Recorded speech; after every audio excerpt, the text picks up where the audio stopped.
ಆಗೋದು ಅದು ಚಪಾತಿ, ಅನ್ನ, ಸಾಂಬಾರ್, ಬೇರೆ ಬೇರೆ ತಿಂಡಿಗಳು ಅಲ್ವಾ. ಆದರೆ ನಮ್ಮ ಬಾಡಿನ ಸ್ಟ್ರಾಂಗ್ ಮಾಡೋ ಇಮ್ಯುನಿಟಿ ಬೂಸ್ಟರ್ ಫುಡ್ ಒಂದಿದೆ. ಯಾವುದು ಗೊತ್ತಾ? ಮತ್ತು ಆ ಫುಡ್ ಯಾವುದು ಅಂತ ನೋಡೋಣ.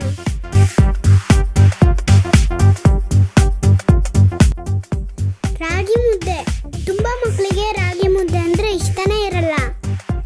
ಆದರೆ ರಾಗಿ ಮುದ್ದೆ ಅಂದರೆ ನಂಗೆ ತುಂಬಾ ಇಷ್ಟ. ಇದರಲ್ಲಿ ಪ್ರೋಟೀನ್, ಅಮೈನೋ ಆಸಿಡ್ ಇದೆ, ಕ್ಯಾಲ್ಸಿಯಂ, ಐರನ್ ಹೆಚ್ಚಿರುತ್ತೆ. ಅದಲ್ಲದೆ ಕಾರ್ಬೋಹೈಡ್ರೇಟ್ಸು ಇದೆ, ವಿಟಮಿನ್ಸ್ ಕೂಡ ಹೆಚ್ಚಾಗಿರುತ್ತೆ. ಇದು ನಮ್ಮನ್ನು ಸ್ಟ್ರಾಂಗ್ ಮಾಡುತ್ತೆ. ನೋಡಿದ್ರಾ ಒಂದು ಚಿಕ್ಕ ಮುದ್ದೆಯಲ್ಲಿ ಎಷ್ಟೆಲ್ಲ ಇರುತ್ತೆ ಅಂತ. ಆದರೂ ನಿಮಗೆ ರಾಗಿ ಮುದ್ದೆ ಇಷ್ಟ ಆಗಿಲ್ಲ ಅಂದರೆ ರಾಗಿಯಲ್ಲಿ ಬೇರೆ ಫುಡ್ ಐಟಮ್ಸು ಮಾಡಬಹುದು.